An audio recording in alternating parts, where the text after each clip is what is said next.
Welcome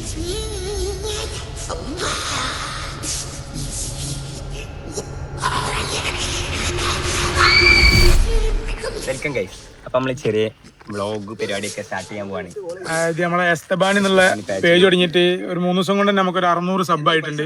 അപ്പൊ നമ്മളെ target എന്താ വെച്ചാല് 1 വീക്ക് കൊണ്ട് 1K സബ്സ്ക്രൈബേഴ്സ് അത്രേ ഉള്ളൂ. അപ്പൊ നിങ്ങൾ തന്ന സപ്പോർട്ടൊക്കെ നല്ല അടിപൊളി സപ്പോർട്ട് ഇനി നമ്മള് പ്രതീക്ഷിച്ചിട്ടില്ല. വെറുതെ നമ്മള് ഇൻസ്റ്റയില് നമ്മളെ പേജിലിടുന്ന സാധനങ്ങള് നേരെ നമ്മള് വിചാരിച്ചങ്ങാട്ടി നല്ല സപ്പോർട്ട് തന്നെ അപ്പൊ നമുക്ക് ഇൻട്രസ്റ്റ് ആയി. അതായത് നിങ്ങൾക്ക് താല്പര്യം വ്ളോഗ് താല്പര്യം ഇല്ലെങ്കിൽ നമ്മൾ ഒഴിവാക്കും. അത്രേ ഉള്ളൂ. അങ്ങനെ അപ്പൊ നിങ്ങളെ അഭിപ്രായമൊക്കെ കമന്റ് ചെയ്യാം. അപ്പൊ നമ്മൾ ഇന്നത്തെ ഫസ്റ്റ് വ്ളോഗാണിത്. അപ്പൊ ഇന്നത്തെ എന്താന്ന് വെച്ചാൽ നമ്മളെ കോളേജിൽ ഒരു നിഗൂഢത അടഞ്ഞ ഒരു സ്ഥലമുണ്ട്. കോളേജ് പരിചയപ്പെടുത്താം. നമ്മുടെ കോളേജിന്റെ ഒരു ഭാഗം ഞങ്ങൾ ഇന്ന് കാണിച്ചു തരാം. അതിലൊരു നിഗൂഢത അടഞ്ഞ ഒരു സ്ഥലം, ചെറിയൊരു ഭാഗം. അപ്പൊ നേരെ നമുക്ക് വേണ്ടി പോവാം.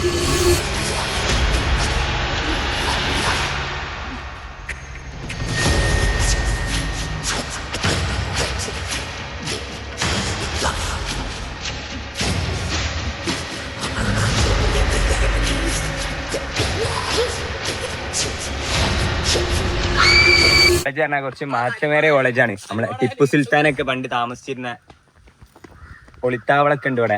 നമുക്ക് ആദ്യം ഒന്ന് കണ്ടുവരാം എന്ന് പറയപ്പെടുന്നു. ആദ്യമായിട്ട് അതിന് മുന്നേ നമ്മളെ കോളേജ് പരിചയപ്പെടുത്തി കൊടുക്കുക. ഏതാ കോളേജ്? പിന്നെ നമ്മളെ കോളേജ് കക്കോ വേദവ്യാസ. നിങ്ങൾ കേട്ടിട്ടുണ്ടോ അറിയില്ല. ഇനി മുതൽ നിങ്ങൾ കേൾക്കും. അതാ പറയാനുള്ളൂ. അതെ, ഇതാണ് പ്രകൃതി രമണീയമായ പൈസ ഇല്ലെങ്കിൽ നമ്മൾ ഇവിടെ ഒന്നാണ്ട് ചെത്തും, മറച്ചടിക്കും. അതാണ് നമ്മളെ മെയിൻ. ഇനി ഇവിടുന്ന് റബ്ബർ കെട്ട നമ്മളെ പേർക്ക്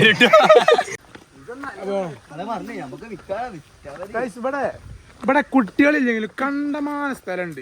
നല്ലൊരു കുട്ടി ഇങ്ങോട്ട് വരും. അതൊക്കെ ഒരു ടൂറൊക്കെ പോണ മാതിരിയല്ലേ വയനാട്ടിലൊക്കെ കൊരങ്ങന്മാര്, റബ്ബർ തോട്ടം. ചെറിയ മഴ പെയ്ത് കഴിഞ്ഞാൽ ഇവിടെ കോടർന്നു.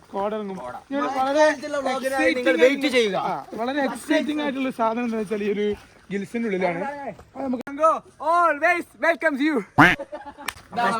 സുൽത്താന്റെ കോട്ടാന്ന് പറയപ്പെടുന്നത് ഈ സ്ഥലമാണ്. ഇതില് ലെഫ്റ്റ് എടുത്ത് പോയി കഴിഞ്ഞാൽ ചാലി എത്തും, റൈറ്റ് എടുത്ത് പോയി കഴിഞ്ഞാൽ മൈസൂർ എത്തും. അങ്ങനെ നമ്മളെ ടീച്ചേഴ്സ് പഠിപ്പിച്ചത്. ഇത് സത്യമാണോ എല്ലാം ഒന്നും അറിയില്ല.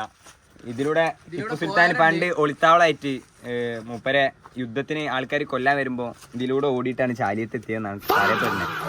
പിന്നെ മാർഗം നേരാക്കാൻ വേണ്ടിട്ട് ഇതിലൂടെ പിന്നെ ഇപ്പൊ ഇത് പൂട്ടിയിട്ട് എന്താ വെച്ചാല് ഇതേമാതിരി തീരപ്രദേശാണല്ലോ. അപ്പൊ ഓരോ ഇതിൽ കൂടെ പോകുമ്പോ രക്ഷപ്പെടുമ്പോ ചരിത്രങ്ങൾ നമ്മളെ കുട്ടികൾക്ക് മെയിനായിട്ട് ചരിത്രങ്ങൾ എല്ലാവർക്കും അറിയാം. കാരണം ഇത് ഇപ്പൊ നമുക്കിതൊക്കെ സ്വന്തം അല്ലേ. ഇതിലൂടെ പോയിട്ട് ഒരുത്താൻ കുടുങ്ങിയിട്ടാണ് ഇവിടെ ഈ കമ്പി വന്നത്.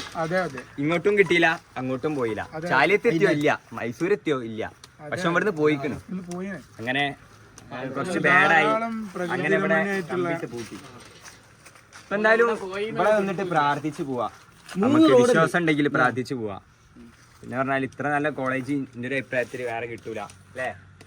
ഒരു ഭാഗം മാത്രമാണ്. ഇനി എത്ര ഇതൊരു സ്പോട്ട് മാത്രമാണ്. ഇനിയും കുറെ സ്പോട്ടുകളുണ്ട്. Wait and see. അപ്പൊ ഇന്നത്തെ വീഡിയോ എത്ര ഉള്ളൂ ഗൈസ്. ബൈ.